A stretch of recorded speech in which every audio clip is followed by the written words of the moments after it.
Hello guys and welcome to the gaming news for the 1st of April 2022. So there was letter from the producer live number 70 today for Final Fantasy XIV where they spoke about the upcoming patch 6.1 Newfound Adventure. It'll be releasing on the 12th of April and a new trailer dropped for it as well if you want to check it out.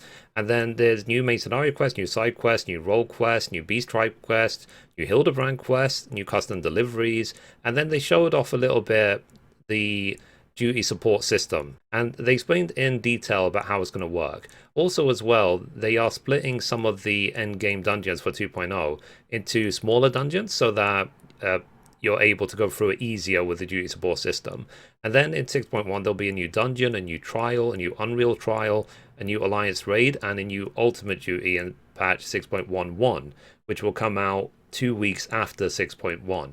And then they spoke briefly that there'll be job adjustments and PvP updates, but more on that later. And then they spoke about more plot sales and how the housing lottery system is going to work.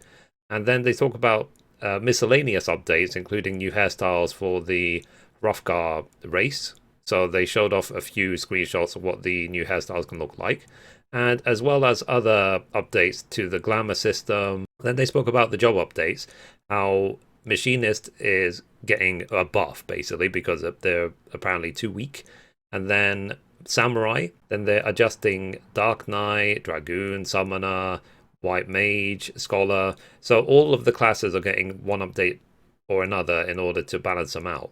Then they spoke more about the Myths of the Realm raid, which is coming in 6.1. The first part will be called Aglia, and they showed off some of the environment of what it will look like. And then they showed off the new hub area for the new beast tribe called the Arkasodara, who is the elephant race that you encounter during the Endwalker main story, as well as showing off that you'll be able to get a lot of minions and mounts and other little gadgets by completing the beast tribe. And then they spoke about the new Parasol. The Parasol is the umbrella that you're able to get, as well as new glasses and shades.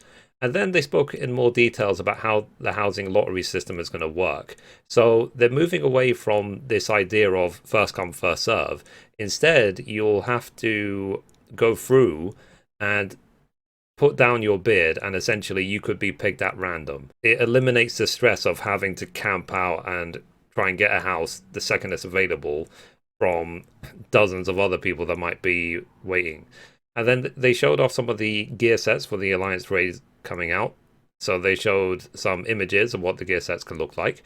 Then they spoke about the Extreme Trial, which is coming out. And then they spoke about the Adventurer Place. So you'll be able to customize what your portrait looks like. You'll be able to change the image that's put alongside it, which classes, your play style, stuff like that. And you'll be able to save upwards initially of 20 portraits, which you can use. And then later you'll be able to save up to 100. Then they spoke about the Crystalline Conflict, which is a new PvP mode. So the Crystalline Conflict essentially is like the escort mission that you might have seen in other PvP games. So you have to escort an orb from one end of the arena to another.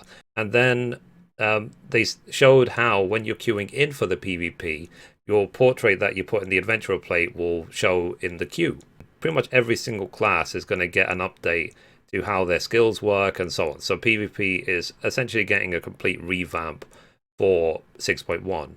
Then they spoke about the different series, which is essentially seasons, and how you can earn experience points and you will earn rewards if you hit level 25 plus, including different armor sets. And this is what the armor sets will look like for Series 1. So you have to wait and see what it'll be like in the future. Then they spoke about the Garo collaboration, which is going to be coming back. So it has previously been in the game, and it will allow you to get new achievements, titles, gear sets for Shadowbringers and Endwalker jobs. Then they spoke about the Primals, which is a band which will be performing some music in Japan. They spoke about the Endwalker art book, which you can buy, as well as a Panasonic SoundSlayer wearable immersive gaming speaker. On the 11th of April, just before the patch drops, they will have another live letter where they will read through the entire patch notes. Anyway, guys, that's it for the gaming news for today. Thank you so much, as always, to all the new followers, and I will see you tomorrow. Thanks, guys. Bye-bye.